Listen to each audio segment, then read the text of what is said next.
We are back. This One Time in Real Estate. Season 2, episode 25. When does it go to like season 3? Probably we'll get to 50 maybe. All right. Yeah. Do you know trivia? This is trivia. Friends. Do you remember the show Friends? I do. How many friends were there? Not how many friends were there. How many episodes? Ooh. Just guess, like spitball. 100. No, 225. Wow. It's a lot. I wouldn't have thought that. I thought similar to you. Maybe 10 a year, maybe 10 years. Yeah. But I can't believe there was How like did you almost, know that? I just heard it yesterday on the radio. It was like 225. But anyway, enough about Friends. Me and you are friends, but enough about Friends. Let's go with what do you got for us? All right. This is a unique topic because I don't know. You're going to have to see what your thoughts are on this. But it's all relative, so bear with me. I have to do the intro. So the other day, it's summer in St. Louis. I have 3 kiddos, as we've talked about before, and my husband has a pretty good situation with his work, but he has very set hours that he works during the week, and camps are just a racket. Like, I don't know, I hope there's people that can listen to this and commiserate that camps are a racket, and as a working parent, you know, the kids, their friends want to do camps from like 9:30 to 11:45, and you're like, that timing makes absolutely no sense, but great. And then there'll be one from like 2 to 4. So you're like, okay, so we've got a weird, awkward hole in the middle of the day, and then I've got 2. So I was pretty good about saying this year, I'm not doing any of those annoying 2-hour camps. They don't work for our life and my schedule. But then, as with mom guilt kicks in, and then you're like, oh man, they're not with their friends, whatever. So I thought there should be a broker, like a summer camp broker, because wouldn't it be amazing if you as working parents could be like, hey, here's my kids, here's their friends' schedules, like, you figure it out, set it up for me. I would pay a lot of money for that. That would be great. But that doesn't exist. But I was talking, so Mark and I had a conversation on Wednesday, because I said, summer as a working mom is hard, and I just have to just say that. It's okay. I've gone through it every year. I always think I should be doing this better by now. I've had a lot of experience with this, and I'm still not. And it was weird because on Wednesday, Mark was like, you got to do this. Like, you have to, you know, I'm not going to tell you how to do it. You have to make it work for you and still be able to enjoy the summer. And I'm like, I know.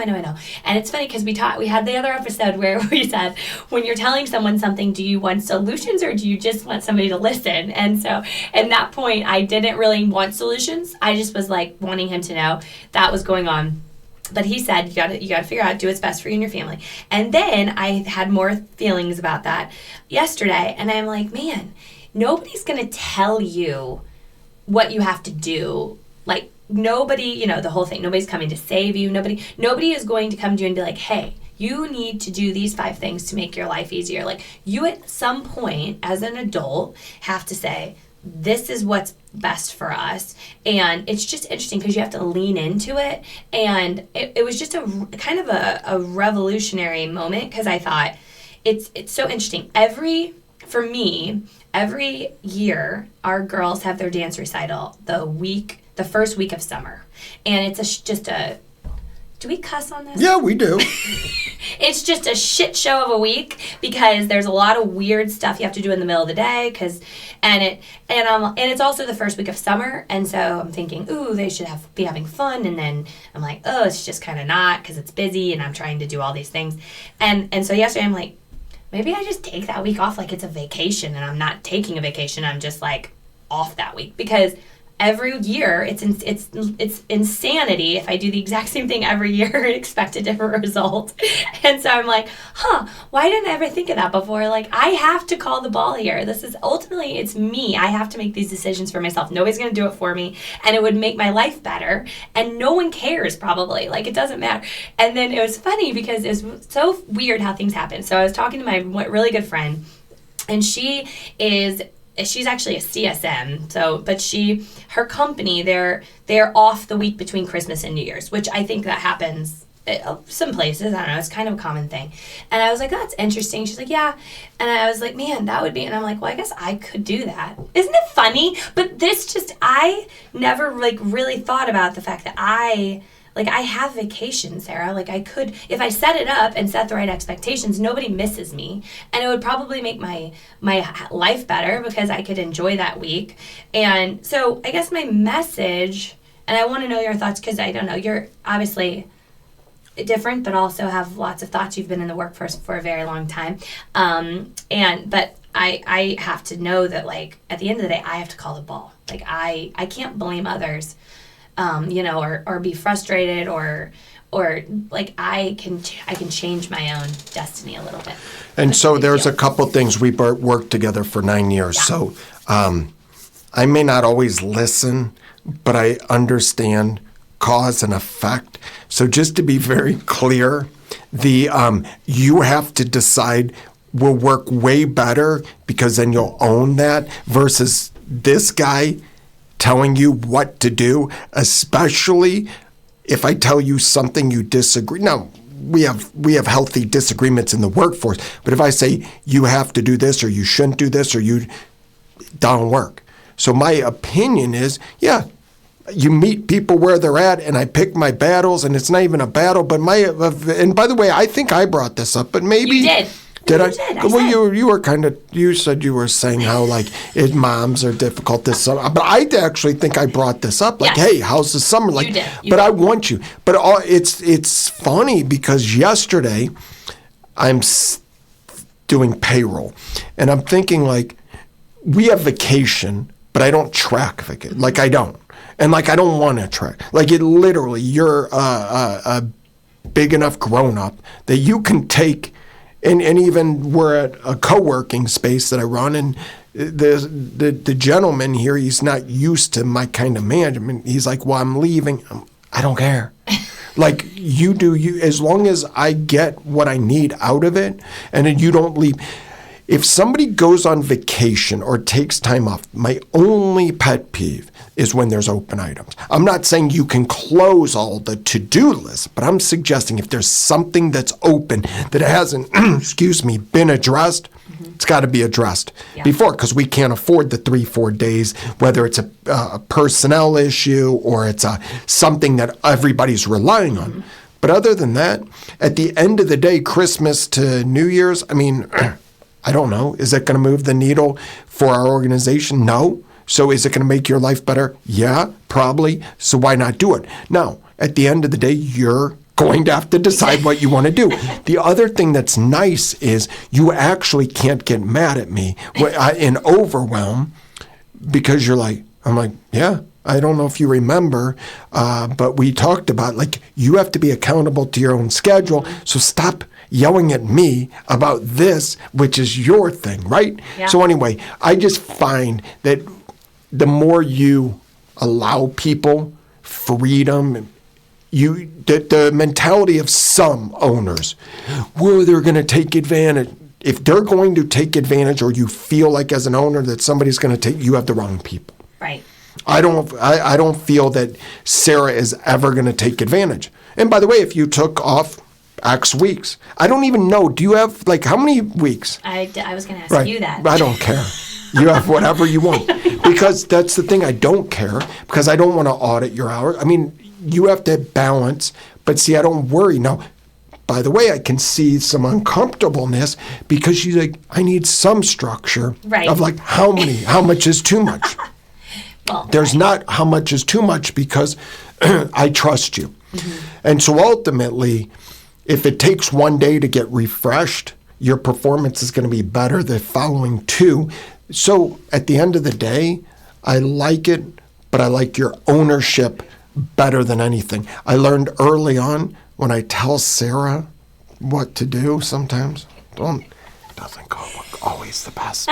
See, it's so cool. We're on video now. I can whisper to the crowd, and I don't even think you... Actually, I should turn this down when I'm talking to them. So I don't hear So you don't even hear what I'm going to say. But at the end of the day, it's a win-win. It's a trust. You have to do what works best for you. You have to make things work. I'm proud of all the working moms, dads, single mothers, I mean, it ain't easy. No. Could you even imagine? I mean, I don't even know what my life would look like as a single parent with sole responsibility of my kids.